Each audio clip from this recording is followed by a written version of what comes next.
Welcome to Firearms Training Central podcast, episode number 3. My name is Joshua Chase. I am the behind-the-scenes guy. I'm sure if you are interacting, listening to the podcast, the Instagram feeds, you are familiar with Isaac, who is an instructor and also founder of Firearms Training Central. I am co-founder of FirearmsTrainingCentral.com. I have been working over the last couple years on building out the website, optimizing the website, going through different iterations. It's an evolution. My background is in digital marketing, specifically in regulated industries and e-commerce, as well as service-based industries for the last better part of about 11 years. So my objective for this podcast, first of all, is kind of more focused towards the instructors out there. The podcast is out there to attract both instructors, people in the industry, as well as students, because they all kind of work together. Everyone's trying to connect with everyone, and that's the primary objective of FirearmsTrainingCentral.com, is to connect students with instructors and allow instructors to be found, find their classes, and get students into those classes.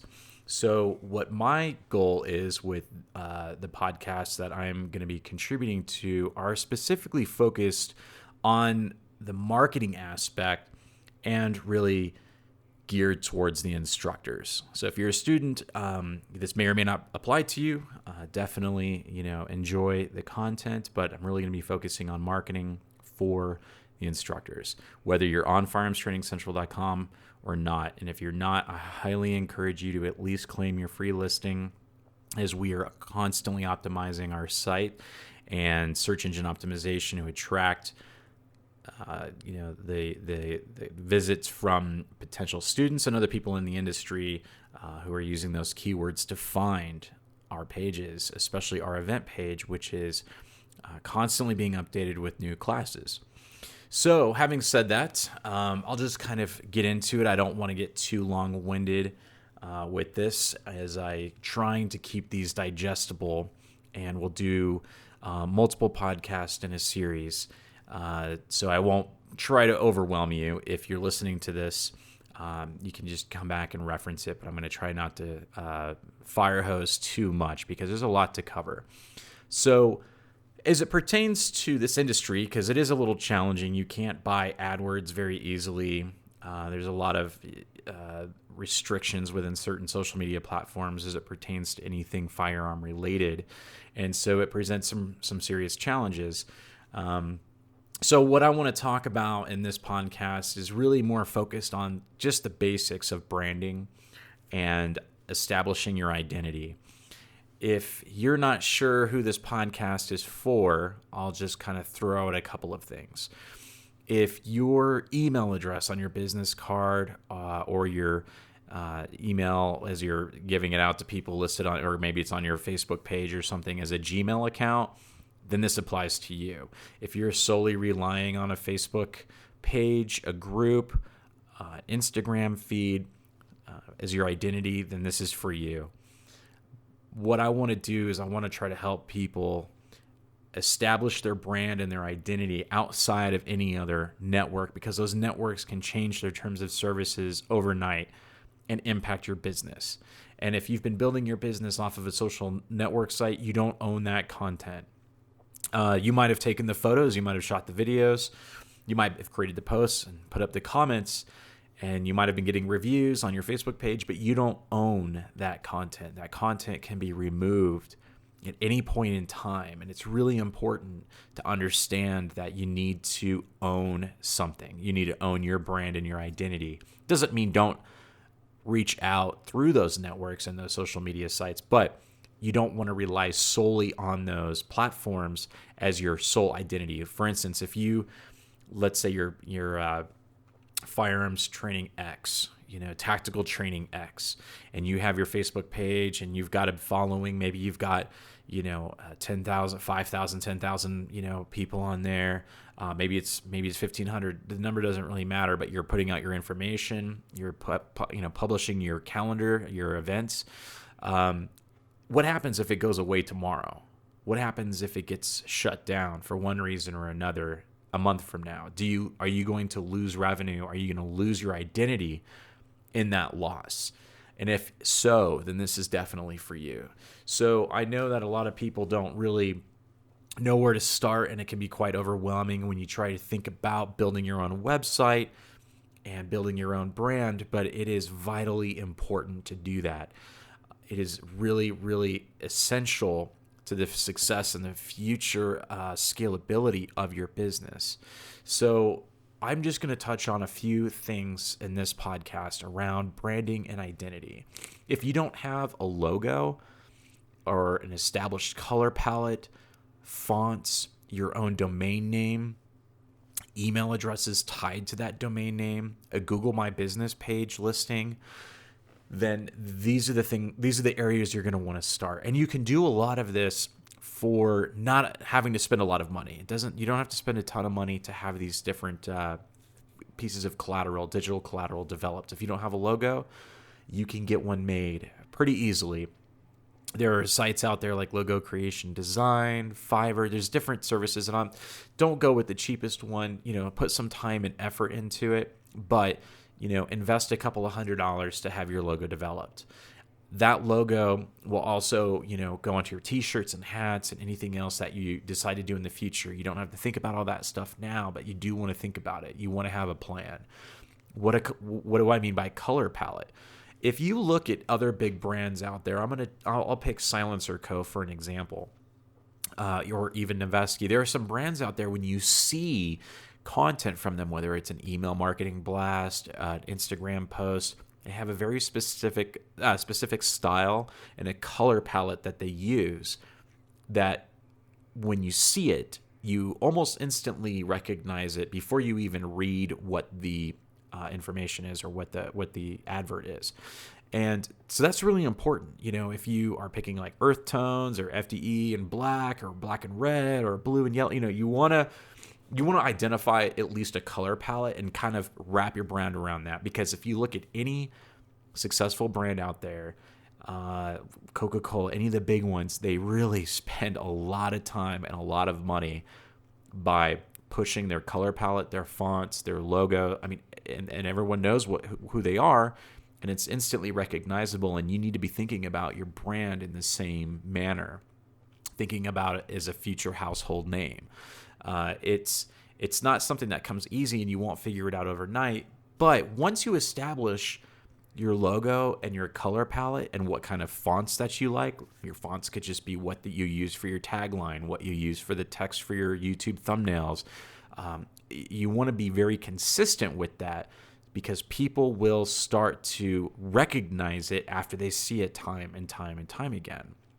And that kind of segues into owning that traffic. You want to have your own domain name. Even if you don't have your website set up yet, at least register your domain name. And it's very easy to set up your domain name with Google Apps or Office 365 or different services out there that will basically, Google Apps I think is like $5 or $7 a month now for an email address. And there's no reason why you shouldn't have your name at your companyname.com or .net or whatever it is. Because again, it goes back to branding. It's reiterating what what you're about, your tagline, and emphasizing your business with every interaction. And having your own email address says a lot about you. When I see businesses and they say at gmail.com, I instantly think like, wow, okay, I kind of put them into a certain category of a business because it's not to knock that, right? But what it does is it shows me that they really haven't invested into their own business enough to have their own domain set up and a logo and everything else. It almost seems kind of, I won't say shady or shifty, but it's not polished. And that might be your first impression. And at the end of 2019 going into 2020, there's no reason why anyone should be using a Gmail address or Yahoo or anything else as your company or your business email address. It just shouldn't be. And that also goes into making sure that people can find you online. And we'll get into that later, but having your logo and your address and your phone number and your email and all that, your contact information on your Google My Business page. A Google My Business page, or a GMB page as is often referred to as, is a page if you search for something near you. And Google pulls up a list of different businesses based off that keyword within a certain proximity. And it will list, hours of operation and things. And you may not have hours of operation, but it's still important to have all of these things done, your identity, your logo, your fonts, your color palette, your tagline, before you have all of these. So when you set up your Google My Business page, or you set up other directory listings like on Firearms, TrainingCentral.com, you already have all that collateral. And now you can start to really build out your brand across multiple networks. You can use those logos on your Instagram, YouTube, Twitter, TikTok, whatever platforms you're on. And I highly recommend being on it at a minimum 2 to 3.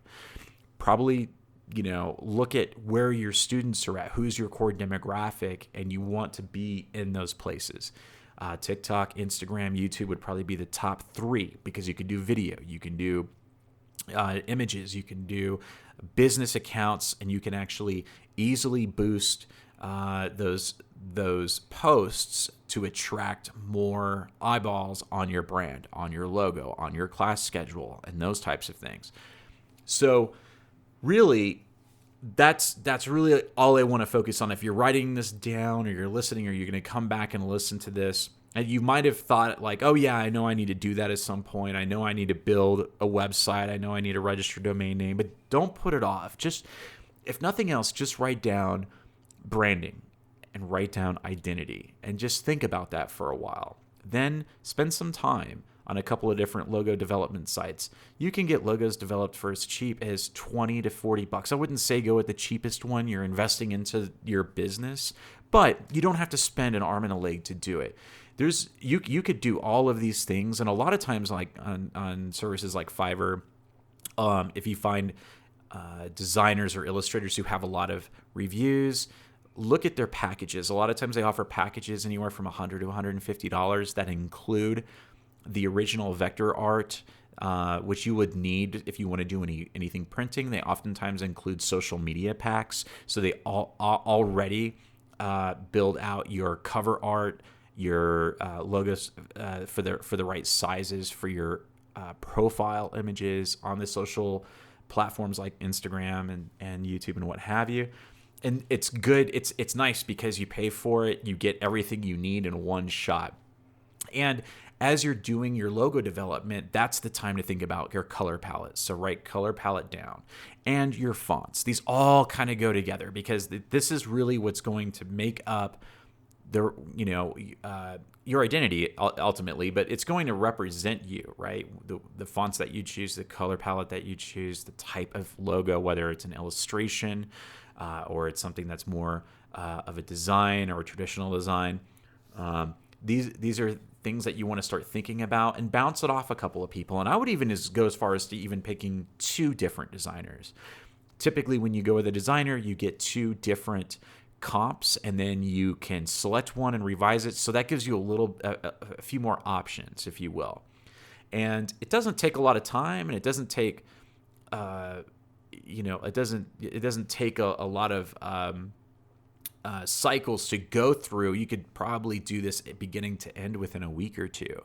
And you can always come back and revise it later. But if you start out that way, if you start out with having that up front, then when you register your domain name and your website and everything, you kind of want to check and make sure all these things are available before you go down and start paying money for a logo. But at least go ahead and get all of that locked up, and all your social media accounts, even for the ones you think you may or may not use, just go ahead and register them.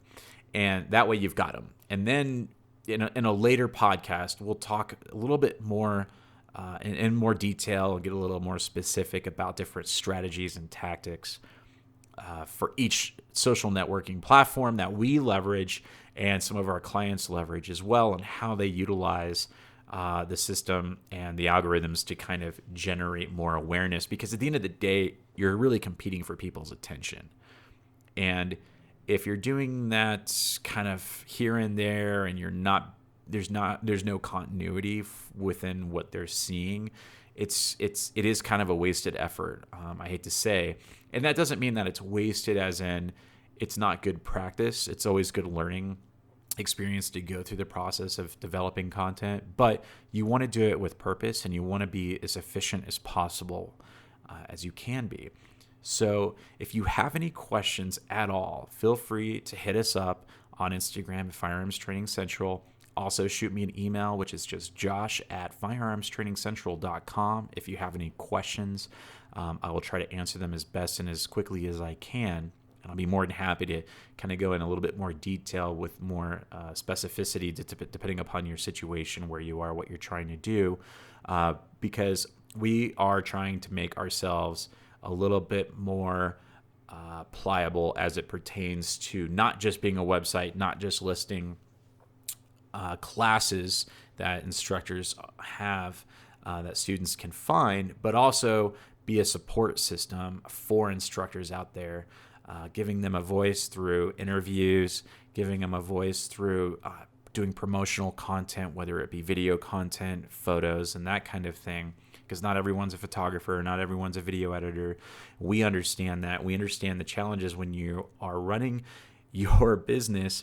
You're really kind of focused on your classes and your curriculum and traveling and making sure you have enough targets together and you're getting seats filled. So, when do you have time to market, right? But we're really trying to bridge that gap so we can help as many instructors as possible, because it's just an area that we see that a lot of people struggle with. So hopefully through these podcasts and videos that we put up on our YouTube channel, and we're going to be doing some live streams as well and Q&A. Really what I'm doing is focused on the instructor for the instructor.